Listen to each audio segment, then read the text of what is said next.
let us consider some highlights of the importance of the resurrection. So, number one point is, he was prophesied. Magmula pa doon sa Genesis, there is a prophecy about the Lord Jesus.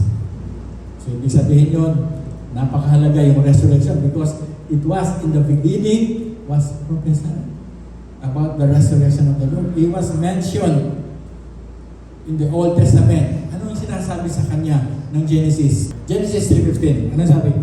I will put enmity between you and the woman, and between your offspring and her offspring. He shall bruise your head, and you shall bruise his heel. Ibig sabihin doon ay, the Lord is the victor. Diba? Nagtagumpay siya doon sa pakikipag-battle against Satan. He is victorious over Satan. The Lord is risen. The Lord is victorious over death. Kaya kapatid,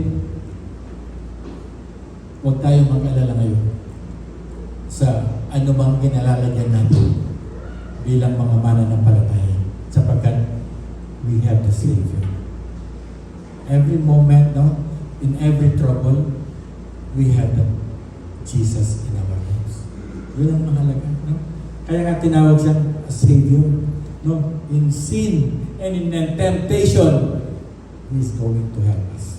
Tutulungan ka ng Panginoon. Tayo ay magiging katulad niya. We will be victorious in all, no? In all the struggles, trials, and problems we are facing. Magtatagumpay tayo. Kaya dapat hindi tayo mawalan ng Lord. Kasi si Lord nabuhay na maguli, napagtagumpay. Then it means mapagtatagumpay din natin. We will be victorious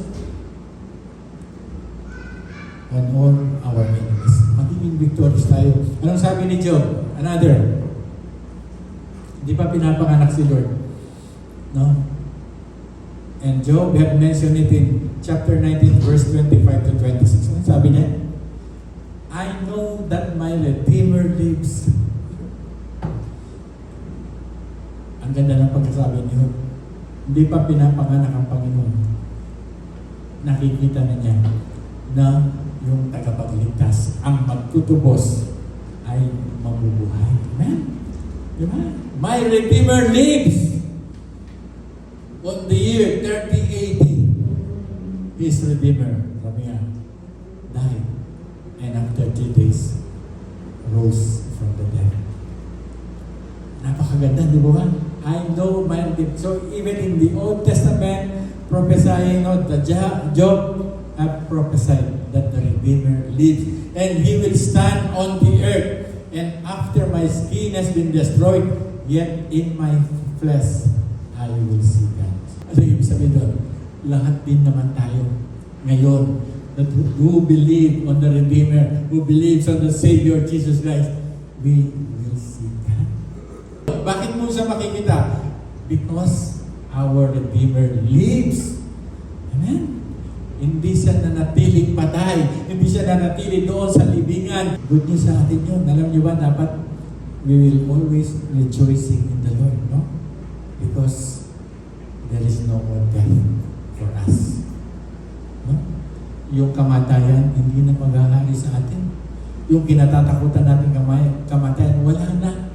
Tayo ay mabubuhay na mag-uli. Gaya ng nangyari sa ating Panginoong Jesucristo. So, this resurrection is very memorable for us.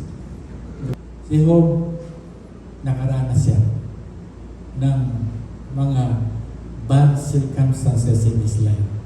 But because, sabi niya, I have my Redeemer lives. Mas maganda yung mararanasan niya, no? Doon sa kapiling niya ang Panginoon. Ganun din naman tayo. Dito sa mundo ito, who has experienced, no, a better life here? Meron ba? Wala, di ba? Kahit mayaman ka, even though you are rich, even though how wealthy you are, you will experience, di ba? Sufferings, trials of this life. You know exactly. Di ba? No one is exempted. Meron bang exempted sa COVID? Wala. Di ba? Lahat. Mayaman, mahirap, tinatamaan. May pera o wala, tinatamaan ng COVID. So, ibig sabihin doon, there is no better life here on earth. No? Although, masaya tayo, no? We have that love, peace, joy in our life. But, it's much better in heaven. Ganon si Job. So, ganon din naman sabi ni King David in Psalm 16:9-10. Ang sabi niya, therefore my heart is glad, and my tongue rejoices. My body also will rest secure, because you will not abandon me to the realm of the dead, nor will you let your faithful one see decay. He's mentioning about Jesus. He will not see the decay of his body. Hindi niya makikita yung decay, pagka-decay ng kanyang katawan. Inside the tomb, there is no more dead body. Di ba? He will not see decay. Sabi ni David yun eh. So David wanted to save him not only from physical danger, but also from death itself. Yun ang sinasabi ng David. Panginoon, hindi lamang wanted God to save him not only from physical danger. Ganun tayo, di ba? As we pray, bago tayo lumabas ng bahay, di ba? We pray for God's safety, God's protection. Ganun din naman, si David, hindi lamang doon sa ililigtas ng Panginoon, dumula sa panganib sa kanyang mga kaaway, but also from death itself. Alam din David yun? Lord, pag wala mo akong iligtas dito sa mundo, sa aking mga kaaway, kundi mismong kamatayan, Lord, iligtas mo ako. That is his prayer. It also points to the Messiah who would save all the people from destruction. The faithful one. He will not see decay. Yun ang binabanggit ni David. The praise of the faithful one, of course, is a messianic term reserved only for Jesus. The Lord is so faithful. Right? He will not, sabi niya, He will bring us to life again. Di ba napaka? Who can do that for us? Can anybody brings life to us? Can you mention anyone? Wala. It is only the name of Jesus. That's why sa Sunday school kanina, pinag-aaralan namin, in every page of the Bible, Jesus is mentioned. Nandun si Kristo. Nandun ang Redeemer natin in every page of the Bible. Totoo yun. Habang binabasa mo, you will understand. Digging more of it, you will understand that Jesus was mentioned in every page of the Bible. Amen? That faithful one mentioned siya. Kaya, yung wala tayong dapat ipag-alala ngayon. Gaya ng sinabi din ni David. At mismo, kay Lord, John 2:19. Hindi pa kasya, no? It is not enough for those prophets, no? For those people, servants of God, mentioning about Jesus, our Redeemer. Si Lord mismo sinabi niya, nung kasama niya ng mga disciples, ang sabi niya, John 2:19, Jesus answered them, destroy this temple, and I will raise it again in 3 days. Imagine. Wala mang maniwala sa kanya. Even his disciples does not believe in him. Ano yun? Anong sinasabi niya? Destroy this temple, and in 3 days, I will raise it again. See? Si Kristo, nagsasabi na mismo sa atin that there is resurrection today. I will raise it again. Destroy this temple, and I will raise it again in 3 days. So, the promise of resurrection was mentioned in the Old Testament. Even the Lord Himself in the New Testament has mentioned it. So, hindi pa ba tayo maniniwala? No? That is how important is the resurrection. Mentioned several times in the Bible. It was prophesied in the Bible. So number 2, let us talk about the resurrection itself. The resurrection of the Lord Jesus. Ano nangyari? So Jesus was buried and rose again on the 3rd day. Siya ay nilibing at siya ay muling nabuhay na muli pagkatapos ng 3 araw. On the 3rd day, a group of women went to visit the tomb. They noticed that the stone was gone and the grave was empty. An angel came to them and said, "Why do you look for the living among the dead? He is not here. He has risen." Di ba good news yun? Why do you look for the living among the dead? Imagine, may balak pa sila na to put pabango, lagyan ng pabango ang Panginoong Yesus. It is their practice, it is their culture to bring spices to the Lord and have it rubbed on His body. Ganun ang ginagawa sa culture nila. Pero sila ay pinigilan ng anghel. Bakit nyo inahanap yung nabuhay mula sa mga patay? Wala na siya dito. He has risen. So the resurrection itself, merong nakakita. There are witnesses na nagsasabi, Mary and the other Marys, on the 3rd day, they found it an empty tomb. Walang laman. So, ang resurrection, pag merong witness, totoo yan. Wala sa libingan ng Panginoon. And then, ang pangalawa? Jesus appeared to Peter and the other apostles. Totoo bang resurrection? Yes. Nakita ni Mary at saka ng mga Marys. Pangalawa, Jesus appeared to Peter and the other apostles. Hindi ba masapat yan? Are they not enough evidence? Si Jesus ay nagpakita kay Pedro at sa mga ibang apostol, maliban na lamang kay Tomas. Sabi ni Tomas, hanggat hindi ko makikita the nail-pierced hands, unless I see the nail-pierced hands, I do not believe, or I will not believe. Sabi ni Tomas. Anong sinabi ng Panginoon? Anong ginawa ng Panginoon? Nagpakita siya. Diba?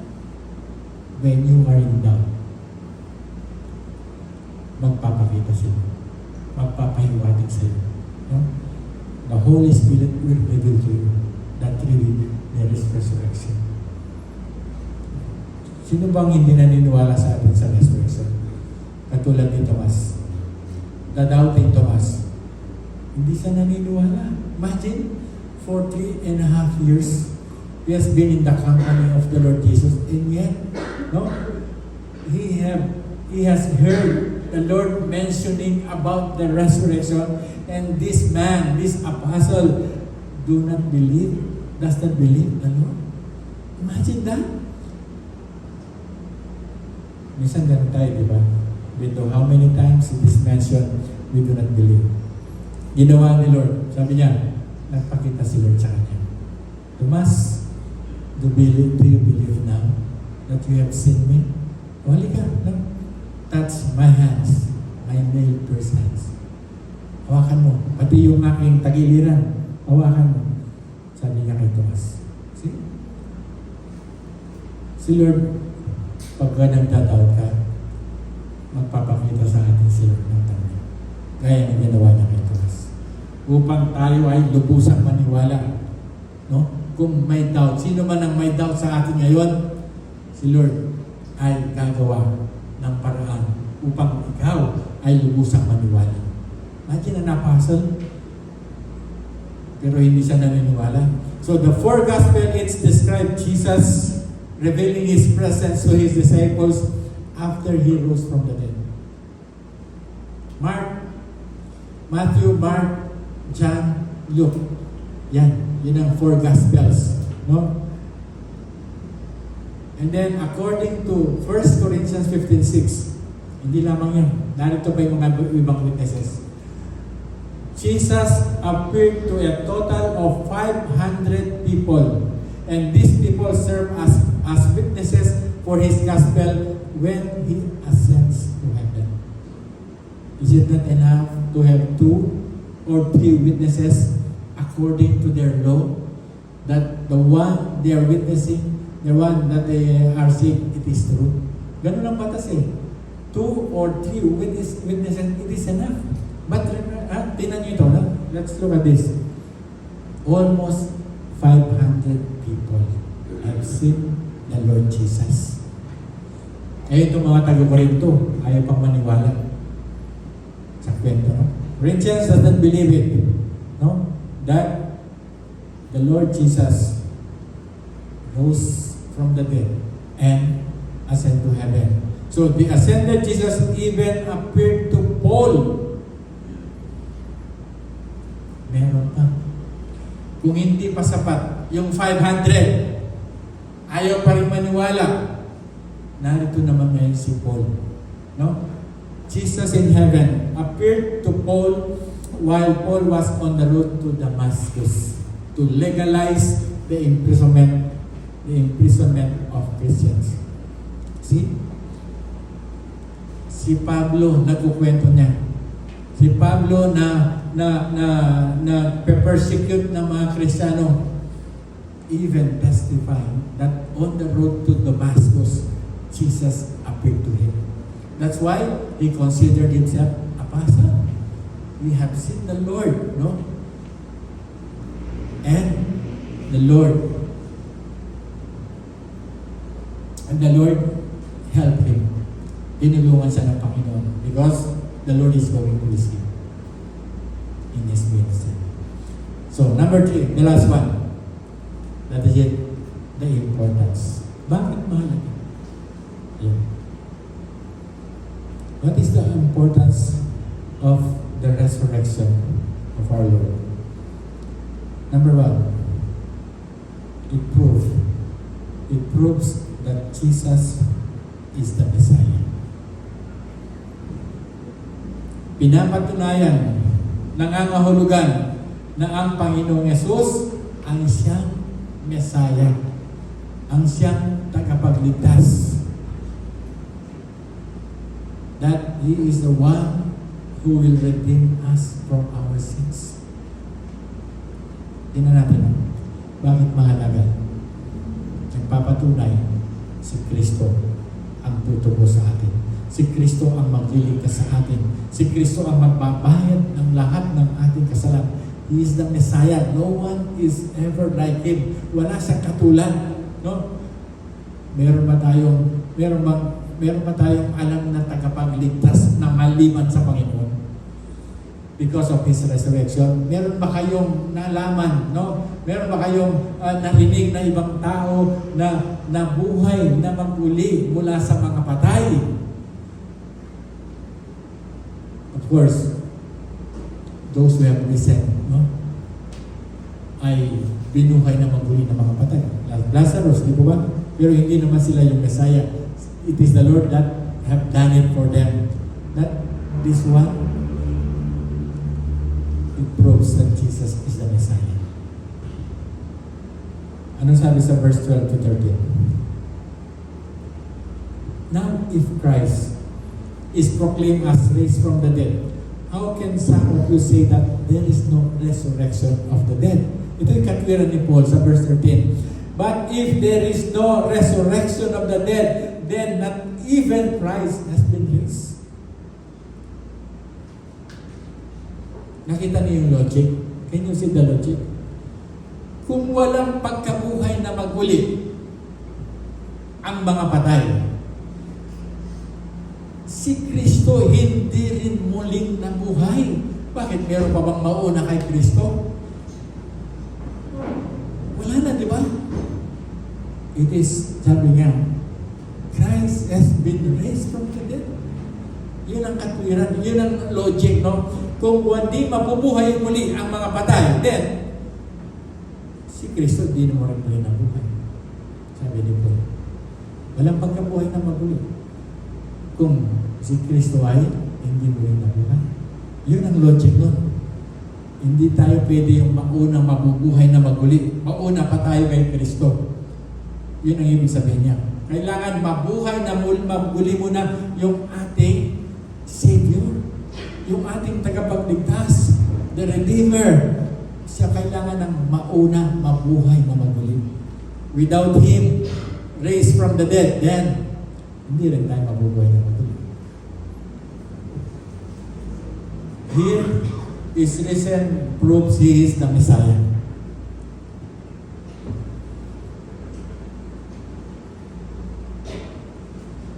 Yung Messiah, dahil nabuhay na maguli, and that proves that He is the Messiah.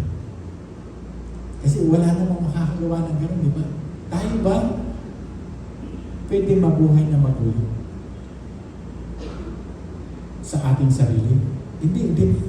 Hindi mo pwedeng buhayin. We cannot raise, no? We cannot raise our own bodies if we are dead.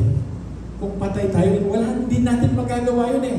Si Kristo lang makakagawa nun. Kung si Kristo na nabuhay na magagawa rin niyang na buhayin tayo muli sa mga patay. It is only, no? That proves that He is the Messiah. Siya yung magliligtas sa iyo ngayong namatay ka.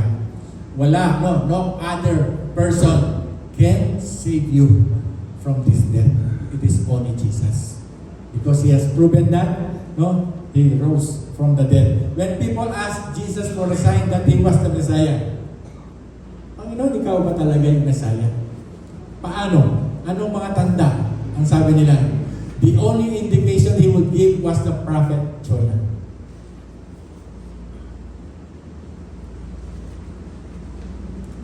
Ang tanda na ibibigay ko sa inyo kung paano, sabi niya, no? As Jonah spent 3 days in the belly of a giant fish.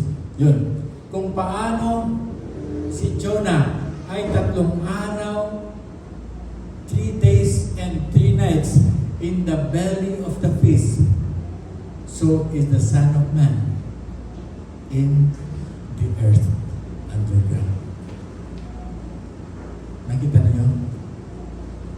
3 days and 3 nights si Jonah na prophet nandun sa tiyan ng balyena. Ganun din ang mga anak ng tao, sabi niya. And that is the sign na ibinigay niya. So, kanino nangyari yun? It happens only to the Lord Jesus. 3 days and 3 nights in the grave. But after 3 days, He is risen. Siya nabuhay na maguli. So yun ang tanda na siya nga yung Messiah, no? Na sa pamagitan ng nangyari kay Jonah. After spending 3 days in the grave and rising from the dead, Jesus proved that He is the Messiah since He fulfilled all the prophecies about Himself from the Old Testament. What has been fulfilled and prophecy, it was fulfilled and it was prophesied in the Old Testament. Ganun lang nangyari kay Jonah. Lahat ng hula, lahat ng mga prophecy na ginawa ng mga Old Testament prophets or servants of God ay sa Panginoong Yesus lamang nangyari mga bagay. At wala nang iba. That's why, siya yung Messiah. Meron ba kayong natatandaan na tao na muling nabuhay after 3 days in the history of the world? Meron ba? It happens only to Jesus. Sa Kanya lamang. Lahat ng propesya, no, the prophecy points only to Jesus alone, and no one else. It is not about to any person, any leader of any religion. Walang nangyari ganon. Kay Jesus lang. Kaya kung mapapansin niyo, Muhammad, no, the leader of Islam, was not was still remained in the grave. Even Buddha, even Confucius, even other beliefs, their leaders now remain in the grave. It is only Jesus that after 3 days, He has been raised from the dead. Walang makakapagpatunay na meron pang iba na nangyari, na namatay after 3 days, muling nabuhay. Binuhay niya ang kanyang sarili. Kaya sabi niya, destroy this temple, and in 3 days, I will raise it again. Wala namang ibang nangyari sa ibang tao. That's why, no? Ito yung kahalagahan ng resurrection. That Jesus is the Messiah. And Jesus is our Savior. So, number 2, it proves the gospel to be true. Paano kaya? If the gospel is the truth, but this resurrection, what has been proclaimed in the gospel, is true. Hindi ko ba? Totoo. It proves the gospel to be true. Yung sinasabi dito sa verse 14, and if Christ has not been raised, then our preaching is in vain, and your faith is in vain. Kapatid, kung hindi muling nabuhay si Kristo, preaching is in vain. Why do I have to stand here? To declare, to proclaim the gospel of the Lord Jesus if He has not been risen from the dead. Diba? Walang halaga, even for us, to all of us. Walang halaga yung pagpunta nyo dito kung walang pagkabuhay na maguli. Anong kwenta nung tayo ay sumasamba, we're worshiping the Lord, no? Pero wala namang pagkabuhay na maguli. Walang kwenta, di ba? Everything we're doing is in vain. At isa pa, our faith is in vain. walang katuturan yung pananampalataya natin. No? Any other belief, sabi nga, dahil wala namang resurrection of their dead leaders. Parang gano'n ang sinasabi.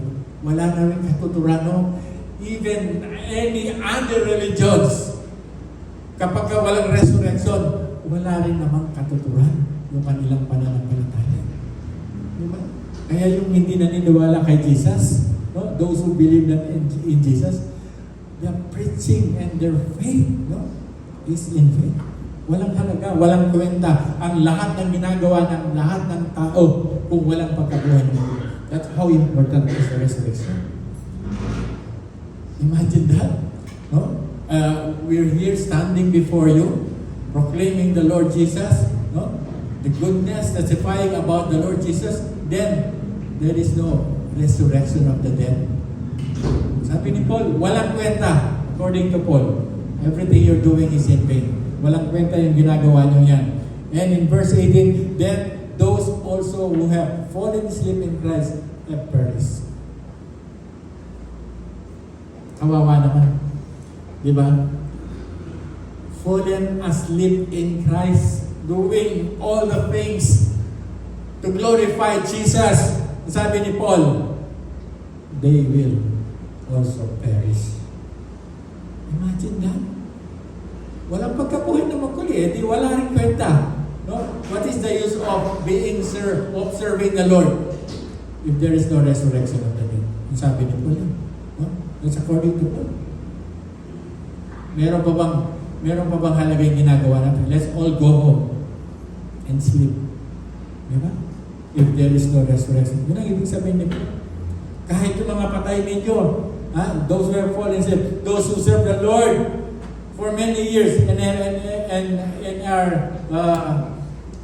has been dead now, they will all perish. Ano pa sa verse 19? If in Christ we have hope in this life only, we are of all people most to be pitied.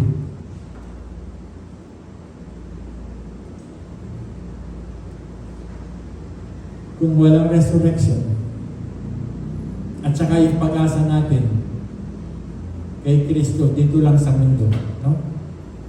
In this earth alone, tayo ang pinakakawawang tao. Pinakawawa. Bakit? Bakit tayo nakakaawa? Pinakawawa tayo. Bakit kaya? No? Kasi tayo na yung pinipersecute. Tayo na ang pinahihirapan. We are being persecuted, no? We are being told of many bad things. We are suffering, no? The things in this life, and yet there is no resurrection. Di ba kawawa tayo? Ang ibig sabihin nito, kawawa ka na dito sa mundo, kawawa ka pa spiritually. Kaya sabi, we are the most pinakakawawa tayo kasi, no? Nahirapan na tayo dito sa mundong ito, sa pamumuhay bilang Kristiyano, living for Christ, we suffers, and yet, no resurrection for us. Anong kwenta? Di ba? Ang ginagawa natin. What is worth doing everything for Jesus? Wala. Di ba? Kawawa lang tayo. Di ba? Nagtitiis tayo sa lahat ng mga dinaranas natin dito sa buhay. No? Because we want to live for Christ. And yet, wala naman palang pagkabuhay na mabuli. Hindi rin naman pala tayo bubuhay. Di wala rin kwenta. And if Christ be not risen, the preaching is in vain. We will be found false witnesses of God. Tama. Di ba? Nangangaral tayo ng Ebanghelyo. It is about Jesus, no? Dying for our sins and being resurrected. And then, wala naman pala. Then our preaching is in vain. We will be found false witnesses of God, pretenders. Mga nagbabalat kayo lang tayo. And are all the while deceivers and liars of God. Ginadaya natin yung mga tao at tayo yung mga sinungaling if there is no resurrection. Imagine pinapangaral mo, no? Wala naman palang resurrection. So everything what we're doing is in vain. False witnesses, deceivers, liars. Nangangaral ka na hindi totoo. Imagine that. No? Preaching. What is not the truth? Yun ang mangyayari. Nangangaral tayo na merong pagkabuhay na maguli, pero wala naman pala. Then we would be all liars. Di ba? Mandaraya lang tayo. Ba't pa tayo nangangaral ng patungkol sa Panginoon kung wala namang resurrection? That is how important is resurrection.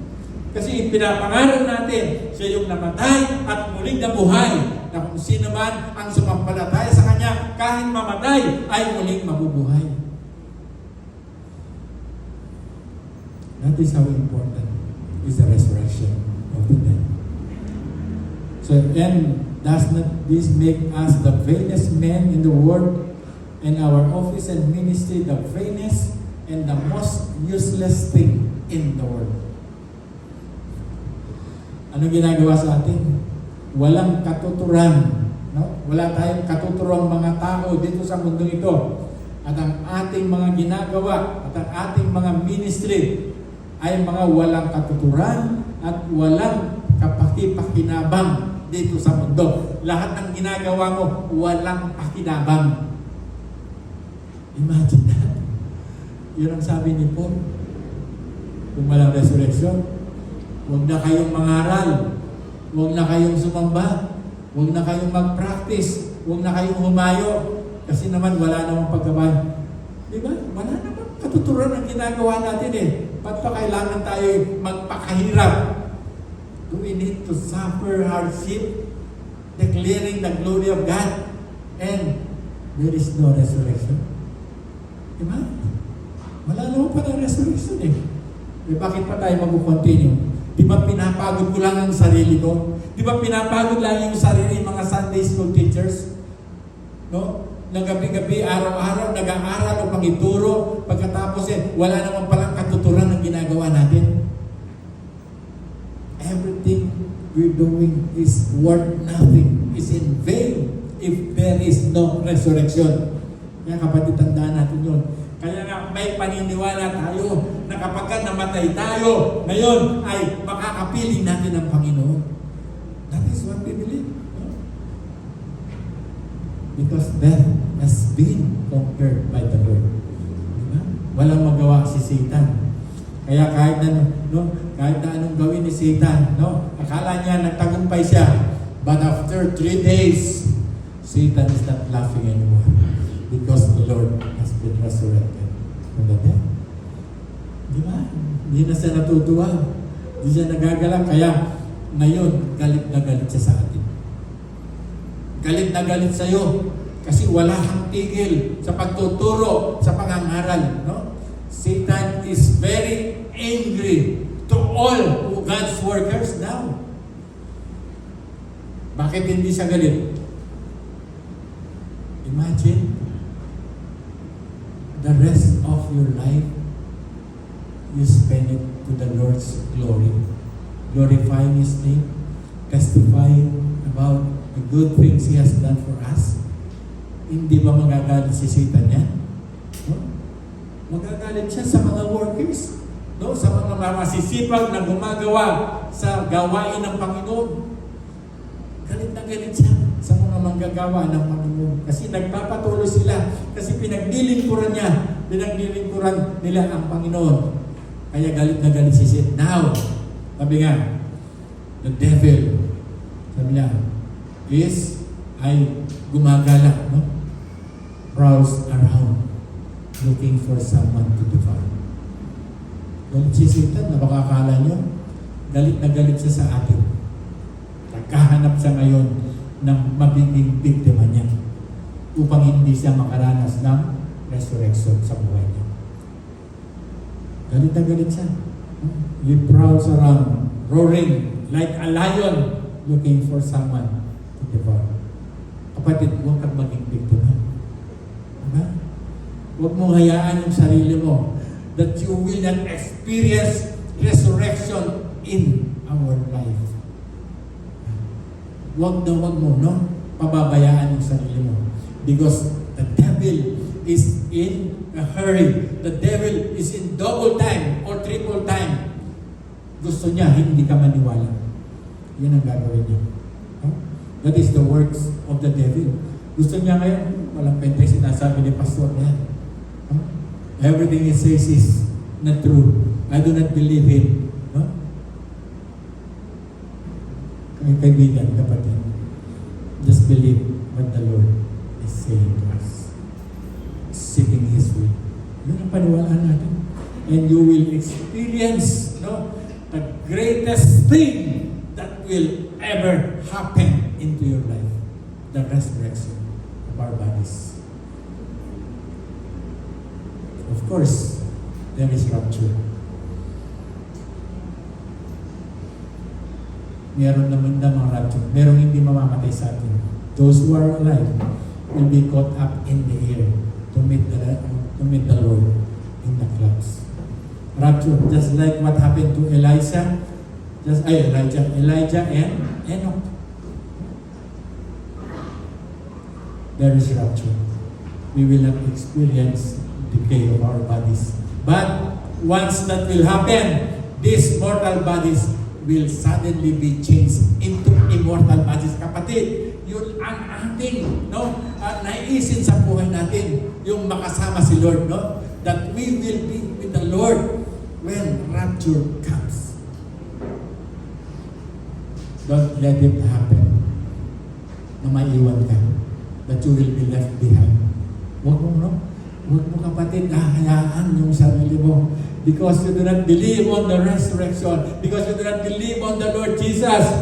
That He was raised from the dead. Because of that, sabi ni Paul, nanganganib yung buhay mo. Then, there will be no resurrection for the dead. Be not in doubt. Yun ang sabi ni Pablo. Di ba? Do not doubt what has been preached to you. Huwag ka naman doubt. Maniwala ka na doon sa sinasabi ko.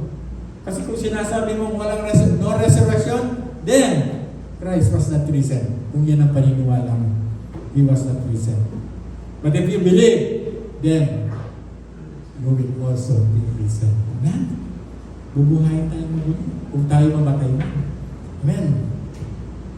So Paul writes that if there's no resurrection from the dead, we are still dead to our sins. Yun ang sabihin. No resurrection, still dead. And if we are still sinners, then saan tayo? If we are still sinners, we will perish. Di ba? But because the Lord died for our sins and raised again, okay, resurrected, then we will also experience what the Lord has experienced. Mabubuhay din naman tayo.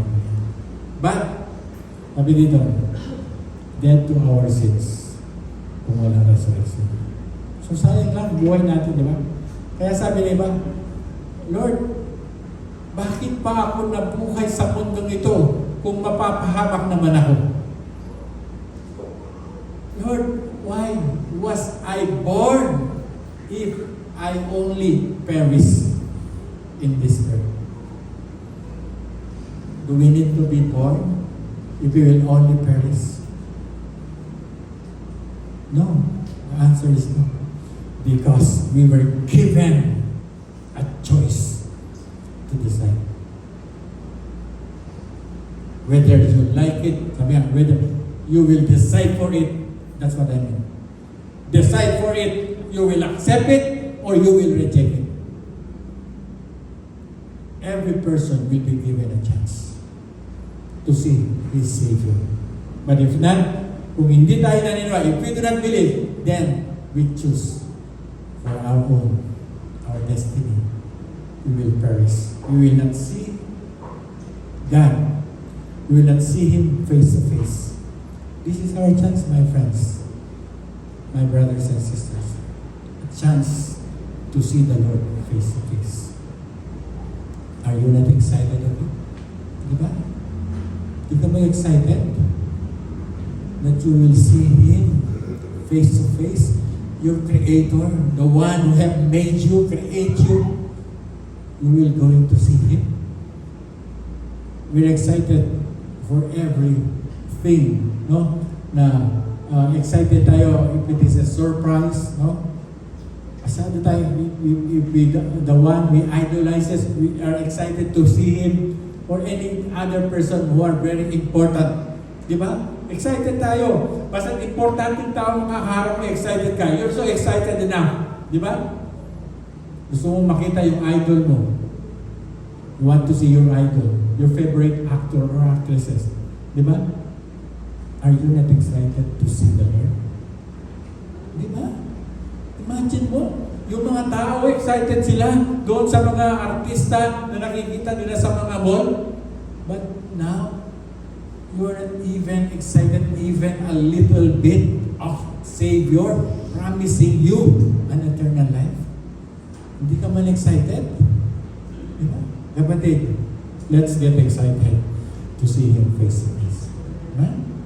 Let's dream, let's wish, let's pray for that day. No? Lord, sana isa ako. Oh, Lord, isa ako. Huwag na sana. Diba? Lord, I will be on that number when the time have come. I want to be in that number. Diba? Ano ba yung kantang yun? When the saints go marching in. Lord, I want to be in that number. The saints will march. Do you not consider yourself among those who will march? When the saints goes marching in, Lord, I want to be in that number. Amen? Di ba? Amen. Excited tayo. Dapat excited tayo. No, everything regarding the Lord, we must always be excited. Kailangan lahat, even the task that the Lord has given us. Di ba? Lahat ng pinapagawa sa atin ni Lord, dapat doon. Even what is that task you're doing now for the Lord, be excited of it. Do it. Do your part. Be a part of the body. And as part of the body, everything, every part of the body does its duty or job. Di ba? What has been tasked you to do, igagawin mo. Because you belong to the body of Christ. Di ba? Tayong lahat, kabilang tayo. You have your own part. Maybe you are a prayer warrior. Di ba? Maybe you are a giver. Maybe you are a service leader. Maybe you are a teacher or a preacher. Ano ang ginagawa mo para kay Lord? Yan. No? Ay, be excited. Be a part of it. Kapatid, let ourselves be a part of the body. Join and participate in the work of the Lord. Kasi part tayo we belong to the church. We belong to one body. So Jesus is the spotless Lamb of God who has the power to remove our sin. His work on the cross was incomplete until He rose from the dead. Gaya na inawit natin kanina. Di ba? Yung si Kristo ay muling nabuhay mula sa kawalan. He is risen na. Yun ang napakagandang balita, no? The good news that we remember every year. The Lord is risen. Without Him risen, His work on the cross was incomplete. Hindi kompleto. So, number 3, it means that Christians will be raised like Him. Verse 20 to 22. But in fact, Christ has been raised from the dead, the first fruits of those who have fallen asleep. He was described as the first fruits, meaning that His resurrection is a precursor to that resurrection that all believers will experience. Sa yung first fruits, nang ibig sabihin, all believers will experience resurrection.